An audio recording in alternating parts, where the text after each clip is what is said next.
శ్రీశాంతమూలుని మతం. నాగార్జునకొండలోని ప్రాకృత శాసనాలు మనకు 3 తరాల ఇక్ష్వాకు రాజుల పేర్లను అందిస్తాయి. ఆ వంశపు మొదటి రాజు వాసిష్ఠిపుత్ర శ్రీ శాంతమూలుడని తెలుపుతుంది. అతడిని ఇకాకుస్ సామి అంటే ఇక్ష్వాకు రాజు అని శాతవాహనుల పద్ధతిలో పిలిచారు. ఆ కాలమునకు చెందిన మరే శాసనాలు లేవు. శ్రీ శాంతమూలుడి గురించి మనకు తెలిసినది అంతా అతడి కొడుకు మనవడు వేయించిన శాసనాల వల్లనే. అతడిని పొగుడుతూ ఆకాశానికి ఎత్తేస్తూ ఉపయోగించిన విశేషణాల వల్ల అతడు తన కాలంలో దక్షిణాపదంలో మహాశక్తిమంతుడైన రాజు అని తెలుస్తుంది. శ్రీశాంతమూలుడి సమకాలికులు అతని వారసులు అతన్ని సామ్రాట్ అని పిలవటం వల్ల దక్షిణాపదంలో అతడు చక్రవర్తి అయ్యి ఉండాలి. సమకాలికులైన చుటూకులు గాని, శాతకర్ణులు గాని, ఆబీరులు గాని, మాలవ మహాక్షత్రపులు గాని ఎవ్వరూ ఆ సామ్రాజ్య పాలక విధానంతో సంబోధించుకోకపోవటం, అతడు మాత్రమే అలా పిలువబడటం వలన ఆ విషయం స్పష్టమవుతుంది. అతడిని మహారాజ వాసిష్ఠిపుత్ర శ్రీ శాంతమూలుడని సంబోధించటం అజేయ మనోబలం, అప్రతిహత ప్రయోజనం కలవాడు, సర్వకాంక్షలు సిద్ధింపచేసుకున్నవాడు అని అతడిని అభివర్ణించడం జరిగినది. అతడు అగ్నిహోత్ర, అగ్నిష్టోమ, వాజపేయ, అశ్వమేధ యాగాలను జరిపినవాడని, కోట్ల బంగారమును, 100,000 ఆవులను, 100,000 నాగళ్లు దున్నే భూమిని దానం చేసినవాడు అని అతడి గురించి ప్రస్తావించటం జరిగినది. ఈ విశేషణానికి అర్థం వాసిష్ఠిపుత్ర శ్రీ శాంతమూలుడు మహాసేన దేవుడి భక్తుడు, మహేశ్వర ఆరాధకుడు కూడా అయ్యి ఉండవచ్చు. అగ్నిష్టోమ, అగ్నిహోత్రాల నిర్వహణ, మహాసేన ఆరాధనను చూస్తే ఇక్ష్వాకు మహారాజు వైదిక బ్రాహ్మణ మత అనుయాయి అని తెలుస్తుంది. ఈ వైదిక క్రతువులు జరిపిన వాడు ఆ కుటుంబంలో అతడు ఒక్కడే అని శాసనాలు తెలుపుతున్నాయి.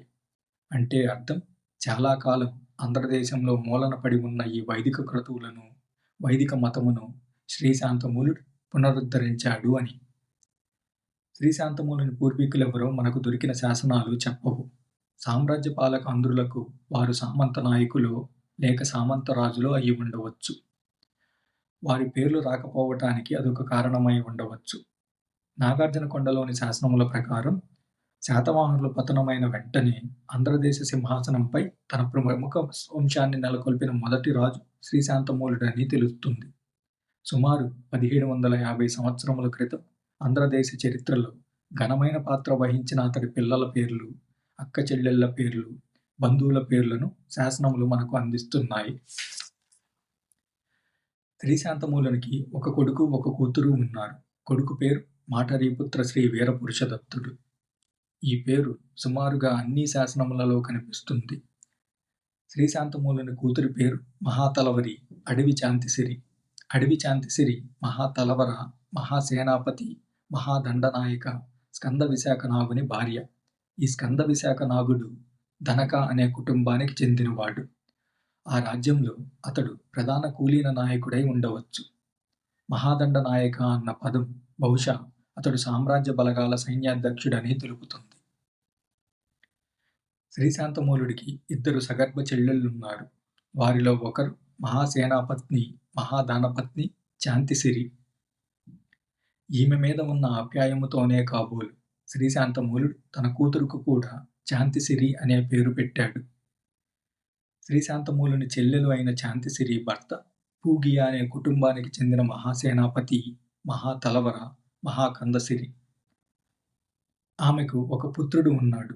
అతడి పేరు మహాతలవర స్కందసాగర నాగుడు. ఒక కూతురు కూడా ఉన్నది కాని ఆమె పేరు తెలియదు.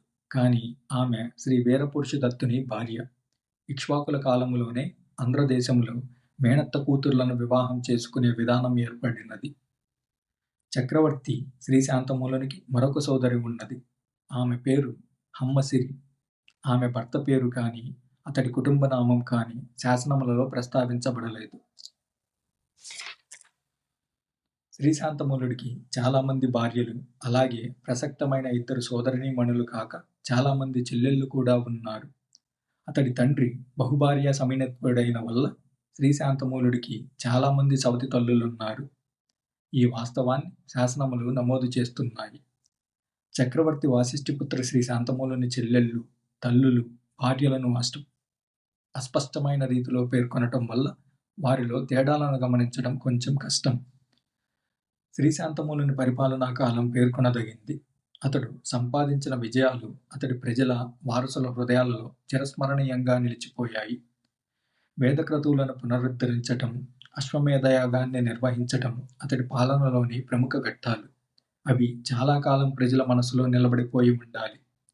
ఎందుకంటే 1 శతాబ్దం వరకు ప్రజలు అశ్వమేధ యాగం లాంటి జుగుప్సాకరమైన యాగాన్ని చూడలేదు కనుక. నిజానికి శ్రీశాంతమూలుని కాలంలోనే ఉత్తర, వాయువ్య దేశముల నుండి బ్రాహ్మణుల వలస ప్రవాహం మిడతల దండ వలె ఆంధ్ర ప్రాంతంలోకి వచ్చింది.